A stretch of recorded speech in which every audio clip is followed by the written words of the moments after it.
And ready? Hang on. Hitting record again. And we're going to clap. Ready? Take two. That's going to be so tough to support. Okay. There we go. Great. So, back to what you were saying. Yes. Yeah. And I'm sorry. No, please go ahead. Please. I'm blanking now. I can help you. So this malformed version of this love, right? And so I'm trying to go a step further into what you could be, because right, I think it's very, very true, very fascinating, and I'm excited to talk about this because because of its truth in my experience. So let's take use of drugs.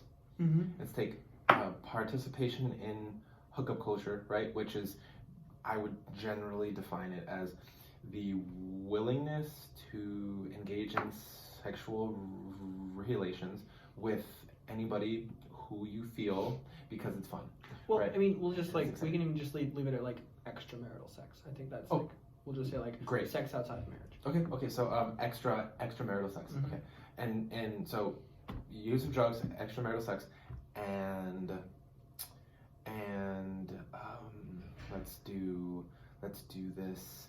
Let's do any other form of distraction that we engage in, right? So you, right, like you spoke, like we speak of, using food, using video games, using this, that, and the other to distract us from realities, right? Okay, so let's take this, right, and say that these are good. No, they are distractions, right? And so by being distractions, like in this context, they are malformed versions of true love and true grace that God can give us, because we sort of blur this line between this sort of, I guess, fake love, right, and then the true love, right? And I think in each of those things, right, they all have a seed of goodness, right? There's a seed of goodness in doing drugs. I think that might be the difficult one to start off with, but even with that, God gives us these brain chemicals and things like that to help us survive and help us function, right? That when we're feeling anxious or when we're feeling attacked, we'll pump adrenaline into our system, right? It's part of how we survive, and it's that's a good thing. But if we start to manipulate that to make ourselves feel good against everything else, I think that's when the danger comes into play, right? Correct. And to the point where, let's say with alcohol, or you can happen with alcohol, and I believe it can happen with even marijuana to a degree, where you can have one's reason impaired, where your ability to judge between good and evil that you typically have is damaged and impaired by that. So somebody that typically wouldn't go and attack a man twice his size after having 6 beers goes and attacks a man twice his size for no reason, right? That's part of the dangers of alcohol, right? And you can and so that's I think that's in the first aspect. In the aspect of extramarital sex, right? Sex is great. The Catholic Church has never been anti-sex, but in order to there's so much unity that happens in the marital act, right? That we have to be a lot more careful about it, right? There is for Catholics, right, there are only 3 times that one person is inside another person, right? It's in the Eucharist, right? We have Jesus inside of ourselves, right? When a baby is growing inside a mother's womb, and then in the marital act, right? And these 3 times are incredibly intimate moments, right? And there's a bond there that is created that that cannot simply be tossed aside. There are chemical bonds, right? That happen in your brain that bond you to the other person, and that's why pornography is so damaging, right? Is because you start instead of bonding with another person, you're bonding with the images, right? You're bonding with your phone, your computer, and so it's we're taking this good love that we are given and this desire for intimacy and union with another person, and we're using it simply for the immediate pleasure, right?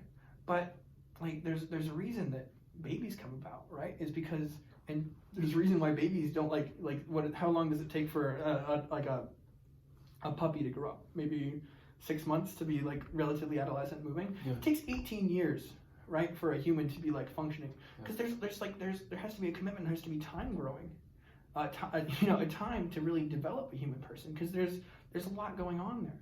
And so why the Catholic Church really desires people to be married, right, is because you need that commitment, you need that complementarity, and you need that fruitfulness, right? Because I mean, we see it in our everyday life. Like, it hurts not to have a mom and a dad.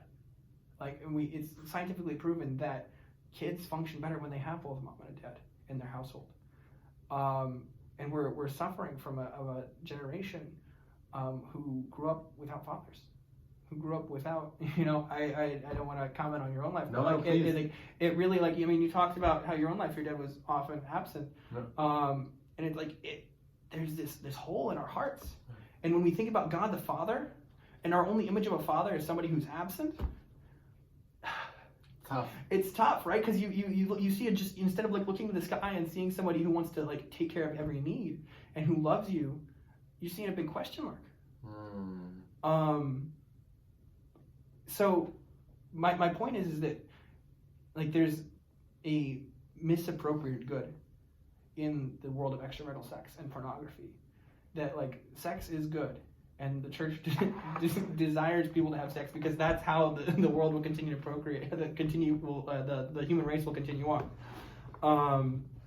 But it needs to happen in the right context, otherwise we're going to hurt ourselves, right? And it's these rules exist not because like the church wants to control you, but because God loves you. And like we see this in the realm, like STDs aren't really a problem if you have one partner, right?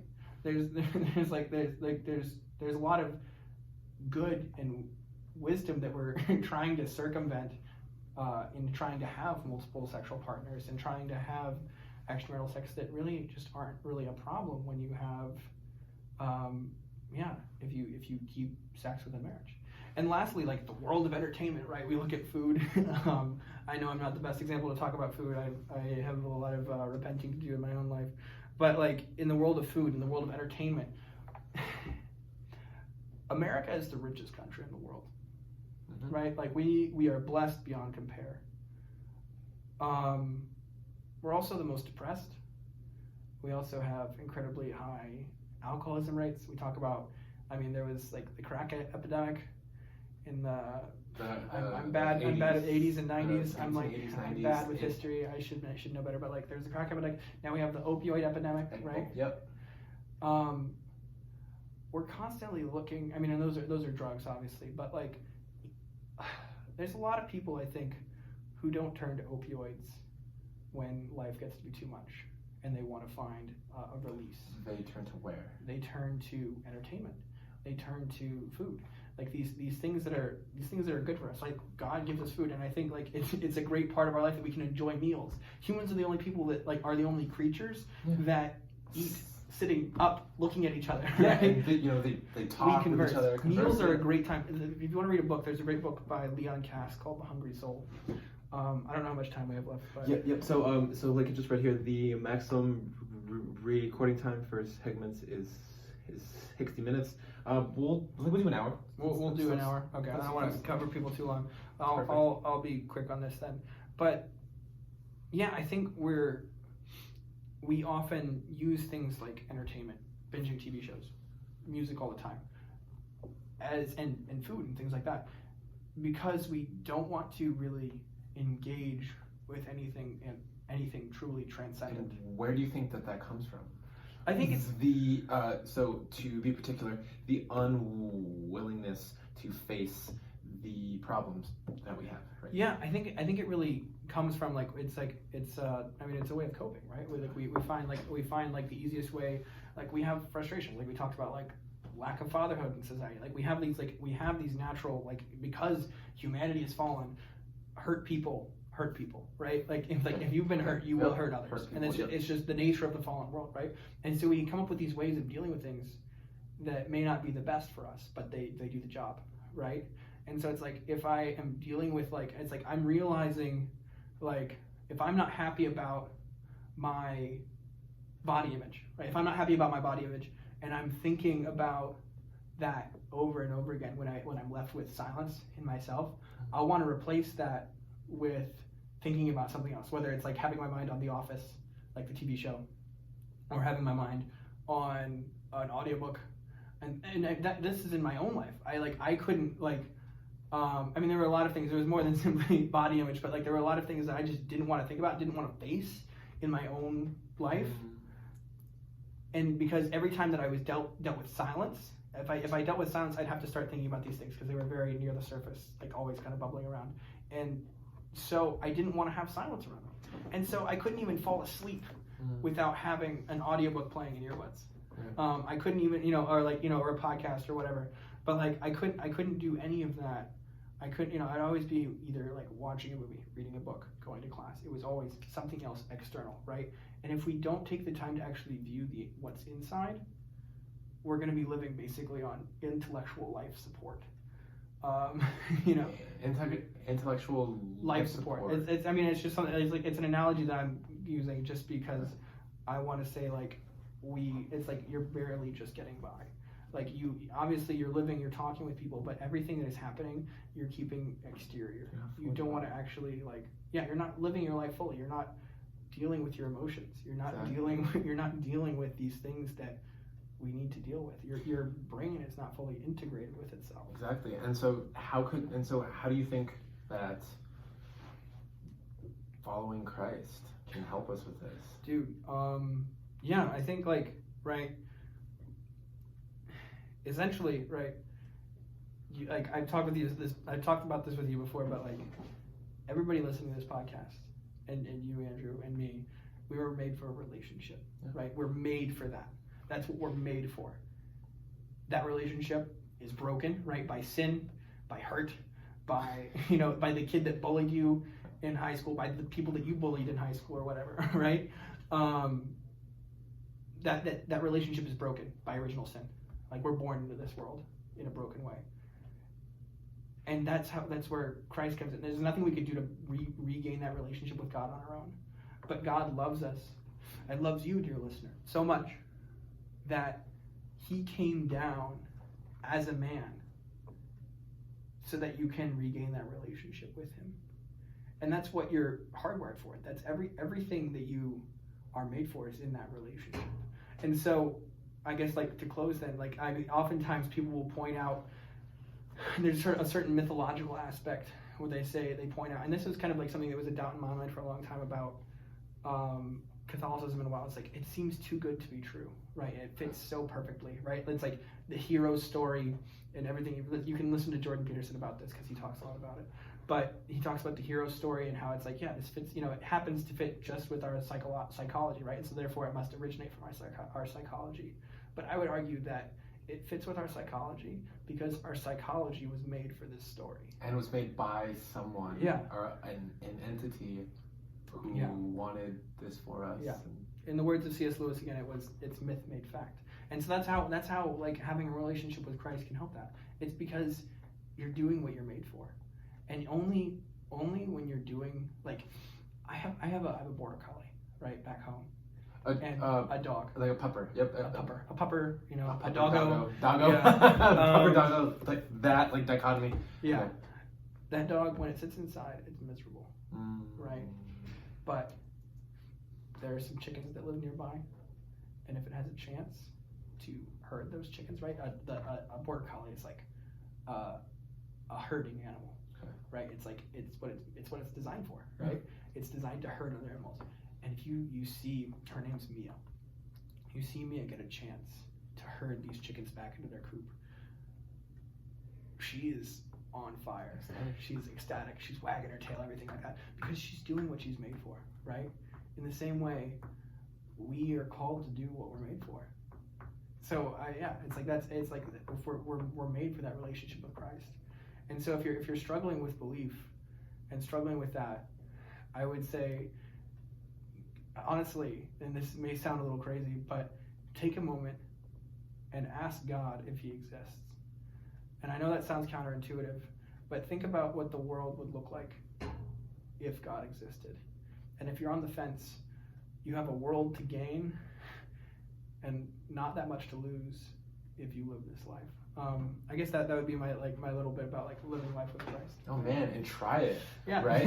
just take that, like live with that experience for a little bit, and you don't have to accept it, but you can entertain that thought in your mind without accepting it. Yeah, and try it, right? Mm-hmm. I mean, so like in the car we spoke about me and Danny, you and I spoke about going and seeing, right? I think in the Letters of St. Paul, right? Yeah. It was. Oh no, it's in the Gospel of John, the beginning of the Gospel of John. Yep, correct. So Jesus says, like, they say, Rabbi, where are you staying? And Jesus says, come and see. Come and see. Come and see. Yeah. So go over it, take the leap, and right, like you have everything to gain and nothing to lose. Find your Catholic church. Find the little place where there's a little red candle glowing or white candle glowing, and just say a prayer like, God, yeah, of make course, it possible. That's awesome. So, Focus is based where again? Focus, the headquarters are in Denver, Colorado. Denver, Colorado. Yeah. Wow. Or actually, it might not be Denver. I'm gonna lose my mind now. It's in Colorado. I've never actually been. Your like bosses will call you, hey Ben, you know what? No, we're not in Denver with it. Yeah. But I mean, I think it's in Denver. Yeah. So like, is there a site that you have? Yeah. So if you wanna learn more about Focus, go to. I don't want to give the wrong website right now. Perhaps Focus. If you Google Focus Catholic, you will find it. But if I look at my website, I believe it's focus.org. Focus.org will lead you the right way. I just didn't want to say that, tell you to go to focus.org and then lead you to some random website that I am not condoning. So focus.org is our main website, and you can learn more about Focus there. If you want to get involved on Assumption's campus, I'm often wandering around. Any of my 3 other teammates are wandering around. And they are who? Danny Payne. Danny Payne. Or Daniel Payne. Emily McCall. Mm-hmm. And Grace Dietz. We're typically wandering around either Chuck's or the library or the campus ministry center. If you want to reach out to me, I don't think I'm going to give my phone number out here, but if you want to email me, my email is benjamin.marsh@focus.org. So BENJAMIN .MARSH@focus.org. That's perfect. And any concluding quotes, anything you want to leave? I think like there's a quote from Pope Benedict XVI that I love. It's the world offers you comfort, but you were not made for comfort. You were made for greatness. So I think that I think a lot of our generation is tired of the postmodern crap that has existed in the past 40 years in our society, and we're realizing that like we're made for something more. And so it's time to throw off the sunglasses of the haze. Don't be a doomer, be a bloomer. That's great. Okay. That's awesome. Well, everybody, any questions, comments, or concerns, please feel free to reach out to me. Let's see, you would have my contact information if you follow me on Instagram. It's Drew_Cali12. If you follow me on Twitter, it is the same, at Drew_Cali12. Let's see, I am in the works of creating a new site with Squarespace. Exciting. Squarespace, yes. Also, I am in the process also of creating a Patreon so you all can support these podcast endeavors. I know that they're very fruitful. I've had a good time, and I hope you all had a good time listening. Ben, have you had a great time? Oh, I've had a great time. Can I also plug my Instagram real quick? Please do that. I want to plug my Instagram. Of course. I post maybe once a year, but you can also DM me from there. It's at Martian Invasion, spelled like my last name. So it's MARSHIANINVASION. I can spell good. Correct. Yeah, awesome. At Martian Invasion. That's the only real social media I have. So. And you can DM me there if you want. Awesome. And then last but not least, we can link the focus.org down at the bottom of posts on my Instagram, on my Twitter, and on the site. That's great. Okay, everybody, have a great rest of your week, right? And please always remember to like, comment, and support this podcast if you think that my work is awesome. Yeah. Ben, like, are we good? We're good. Are we good, dude? Yeah. Awesome, thanks. Oh, it's beautiful. That was awesome. Yeah, dude, it's pretty cool. So, yeah, that was like really good stuff. I got a lot from that. Thank Really you. got a lot from That's that, like, you it's know? just like an amalgamation of my education and everything I can bring to bear. I'll help.